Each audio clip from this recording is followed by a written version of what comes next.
Breaking news. America అధ్యక్షుడు Donald Trump ఇతని over action ఎక్కువైపోతుంది. ఎవరు కూడా చూడలేకపోతున్నారు. రీసెంట్ గా పాకిస్తాన్ కి భారత్ కి జరిగిన ఈ యుద్ధం గురించి, భయంకర కాల్పుల గురించి మాట్లాడుతూ నేనే ఆ యుద్ధాన్ని ఆపేశా, ఎందుకంటే ఒకరి దేశం పైన మరొకరు అణు ఆయుధాలతో దాడి చేసుకునే అవకాశం ఉందంటూ కూడా, అందుకే నేను మధ్యలో వెళ్ళి వేలు పెట్టి ఆపేశానంటూ కూడా ఏ దేశానికి తిరిగినా సరే ఇలాంటి కబుర్లు చెప్పుకుంటున్నాడు. ఏ మీడియా వేదికలపైన సరే ఇవే కబుర్లు చెప్పుకుంటున్నాడు. భారత్ కి పాకిస్తాన్ కి యుద్ధం నేనే ఆపేశాను, అసలు యుద్ధం ఎక్కడ జరిగింది? పాకిస్తాన్ కి భారత్ అసలు యుద్ధం ఎక్కడ జరిగింది? ఈయన సొల్లు కబుర్లు తప్ప. పాకిస్తాన్ లో ఉన్న ఉగ్రవాదులు పహల్గామ్ అటాక్ చేసిన తర్వాత వాళ్ళని పట్టుకోవడానికి భారత్ ఆర్మీ చేపట్టింది ఒక ఆపరేషన్ సింధూర్. ఈ ఆపరేషన్ సింధూర్ ప్రధాన లక్ష్యం ఏంటంటే ఉగ్రవాది మూకలను ఏరిపారేయటం, ఉగ్రవాది స్థావరాలని ఏరిపారేయటం. సో అంచేత భారత్ ఆ ఉగ్రవాద స్థావరాలు కనుక్కొని ఎగ్జాక్ట్ గా అక్కడ అటాక్ చేయడానికి రెడీ అయింది, అటాక్ చేసింది, కొంతమందిని కూడా నేలమట్టం చేసింది.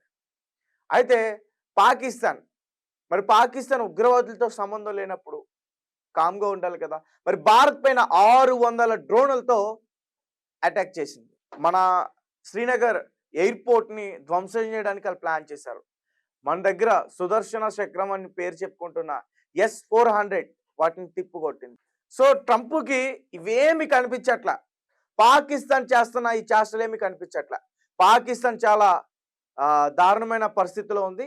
సో ఇలాంటి టైంలో పాకిస్తాన్తో చేతులు కలిపితే అక్కడి నుంచి మరింత పెట్టుబడులు పెట్టుకోవచ్చు, వాణిజ్య సమస్యలు చర్చలు ఇంకా జరపవచ్చు అని ట్రంప్ ప్లానింగ్. ఇప్పుడు రీసెంట్గా వచ్చే వారంలో పాకిస్తాన్ వాళ్ళు వస్తున్నారు, మీడియా ప్రతినిధులతో మాట్లాడుతూ పాకిస్తాన్ వాళ్ళు వస్తున్నారు, వాళ్ళతో మేము మాట్లాడుతున్నాం, 29% టర్కీ మాట్లాడే అవకాశం ఉంటుంది, భారత్కి 26% అంటూ కూడా ఇతను మాట్లాడే ప్రయత్నం చేశారు. భారత్ కూడా సిద్ధంగానే ఉందంటూ కూడా. అంటే ఈ ట్రంప్ మాట్లాడే విధానం చూస్తుంటే అసలు ఎవ్వరికీ నచ్చట్లే. ఎందుకంటే ఒక పక్క ట్రంప్ గెలవడానికి ఎంతో సహాయపడిన ఎలాన్ మస్క్ ఇతను కూడా దూరం పెట్టేశాడు. గత వారం రోజుల నుంచి కూడా ఎలాన్ మస్క్ ట్రంప్కి చాలా దూరంగా ఉన్నాడు. అలాగే భారత్ అంటే అసలు ట్రంప్కి ఎందుకు కక్ష, ఎందుకు? ఆ విషయాన్ని ఖచ్చితంగా మాకు కామెంట్ రూపంలో తెలియపరచండి. అలాగే అసలు ట్రంప్ భారత్కి అలాగే పాకిస్తాన్కి వాణిజ్య చర్చల గురించి ఏం మాట్లాడాడో ఒకసారి నేను పూర్తిగా ఎక్స్ప్లెయిన్ చేసే ప్రయత్నం చేస్తాను. భారత్ పాకిస్తాన్ ఉద్రిక్తలో తలదూర్చారు అమెరికా అధ్యక్షుడు డొనాల్డ్ ట్రంప్. పహల్గామ్ ఉగ్రదాడికి ప్రతీకారంగా పాకిస్తాన్లోని ఉగ్రవాద స్థావరాలే లక్ష్యంగా భారత్ ఆపరేషన్ సింధూర్ కార్యక్రమం చేపట్టింది. అయితే భారత్ పాకిస్తాన్ మధ్య కాల్పుల విరమణ ఒప్పందం తన వల్లే జరిగిందని ట్రంప్ ఫిక్స్ చేశారు.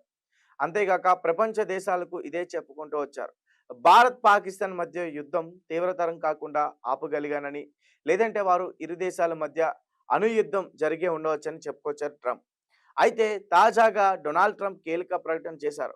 వచ్చే వారం పాకిస్తాన్కు చెందిన ప్రతినిధులు అమెరికాకు వస్తున్నారని, ఇరు దేశాల మధ్య వాణిజ్య ఒప్పందం జరగబోతుందని, ఈ మేరకు అమెరికా పాకిస్తాన్ మధ్య ట్రేడ్ ట్యాక్స్ వచ్చే వారం ప్రారంభం అవుతాయని ట్రంప్ మాట్లాడారు.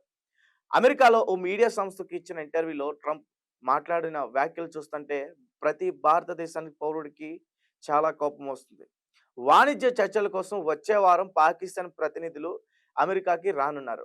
భారత్లోని అమెరికా చర్చల కోసం సిద్ధంగా ఉంది. కానీ భారత్ పాకిస్తాన్ ఎప్పుడు గొడవ పడుతూ ఉంటే మాత్రం వాణిజ్య ఒప్పందం జరగదు అని ట్రంప్ మాట్లాడారు. ట్రంప్ రెండోసారి అధికారంలోకి వచ్చాక పలు సంచలన నిర్ణయాలు తీసుకున్నారు.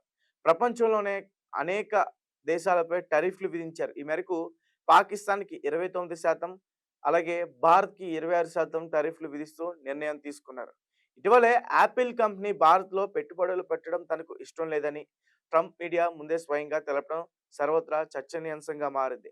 భారత్లో అధిక టారిఫ్లు విధిస్తారు, అందుకు ప్రత్యామ్నాయంగా అమెరికాలో పెట్టుబడులు పెట్టాలని ట్రంప్ యాపిల్ కంపెనీకి సూచించారు. అయితే $50 బిలియన్ పైగా పెట్టుబడులు పెట్టే కంపెనీలనే భారత్లోకి అనుమతించాలని కేంద్ర ప్రభుత్వం చూస్తుంది. ఇక ఆయా దేశాలపై ట్రంప్ 90 రోజులు టారిఫ్ బ్రేక్ ఇచ్చారు.